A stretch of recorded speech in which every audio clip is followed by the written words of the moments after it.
welcome to another Interstellar Modeler. What I'd like to do in this video is spend a few minutes with you showing you my SSN Seaview model. Now this ship was seen in the TV show Voyage to the Bottom of the Sea, and this model was produced by Moebius Models a few years back. I'm not sure you can still find it. You probably can find it on eBay. I know the current model that you can find from Moebius is the movie version of this ship. So one of the big differences between the movie version and the one you see on the TV show has to do with the front section of the ship, particularly the windows here. And the windows in the movie version, I believe, are 8 separated windows versus these big 4 bay windows that you see here. There are also a couple cosmetic differences that you see too, like I don't believe this line is in the movie version, but one thing that is definitely different are these protrusions that you see here, which I think are the sonar. How's the sonar? Anyway, I'm not sure, but I know it's not present in the movie version. Anyway, for many years, as many of you know, we were kind of stuck with the old Aurora kit. That kit was much, much smaller and not very accurate. But this kit is, as has been with all the Moebius kits, pretty accurate, and I have to say it makes quite an impressive display. The model kit itself measures about 39 inches in length, so it is quite a big one, so you definitely have to have the space to display it. I believe Moebius eventually came out with one that's much smaller that is in line with the old Aurora kit, so if you can't quite display a kit of this size, I know that one is still available. Along with the kit comes a smaller version of the flying sub that is in scale with this ship here, as well as the one-man sub that was used in several episodes. And then you have also the diving bell, which was seen in the series as well. So what I love about Moebius models, again, is the accuracy, and you can see here that even just the smallest details from the hatches that you see here have some really nice details. You can even see the fittings that hold the hatches in place. Of course, the assembly here, which include the sonar or radar, and of course the hatch that leads down the conning tower into the bridge. You also see the tubes here for the nuclear missiles.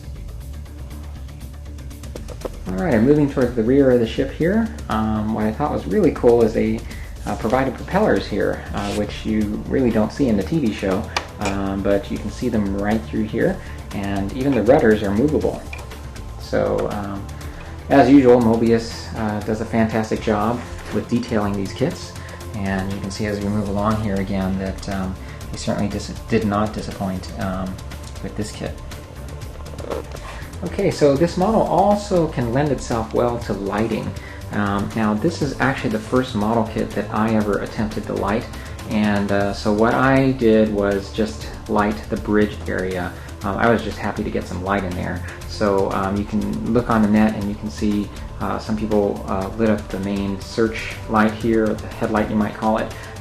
They also provided lights on the conning tower and at the end of the tail fins. But again, mine was pretty simple. I just placed some LEDs inside this section here so that you could see some of the detailing on the inside. The bridge actually is very detailed, and I'll show you some pictures here in just a second. But the sad part is that even though these windows are clear, the plastic is somewhat distorted, so you really can't quite get a good view of the detailing. But let me just show you how I lit this model. So basically there are LEDs placed inside this section here. The wires run all the way towards the end. Now the cool thing is these tail fins actually slide right off. I'm sure you could glue them into place, but what's nice, it provides access to this rear area. So what I did was I just stretched the wires to the very end here and placed in a simple switch along with the battery. And so anytime you want to light the model, you just flip this switch and you can just replace this tail fin section. Let's head back over to the front of the model, and you can see that the bridge is now lit. So you can kind of take a peek in there, and there's a bit of glare from the lights above us here, but you can see how there is a lot of detail in there. And you can see you have the Admiral standing here, and then some other figures along the inside. And let me just show you some pictures of the bridge area, because I purchased decal sets to detail the bridge, and like I said, unfortunately you just can't really see all that detail even after all that work was done. It's kind of a shame, but take a look at these pictures and you can see what I mean.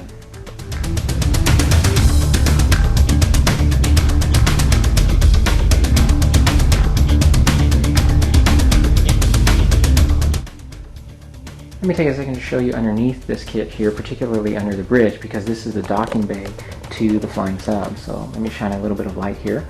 So you can see there's some nice detailing there. And I can tell you one thing that I wish I had thought about as I was completing this kit was to have placed a metal plate right here in this circular section. Because had I done so, and also had placed a magnet inside the flying sub, it would have been a really cool way to be able to display the flying sub in its docking bay. So it's something you might want to consider doing if you are thinking about building this model kit. So overall, this is a pretty straightforward build. It's pretty easy to piece this model together. Your main challenges are going to be hiding seams. There are a couple seams that are created here in the middle section of the sub because that's where this hole comes together. And then there's another seam that you have to hide in this front section here.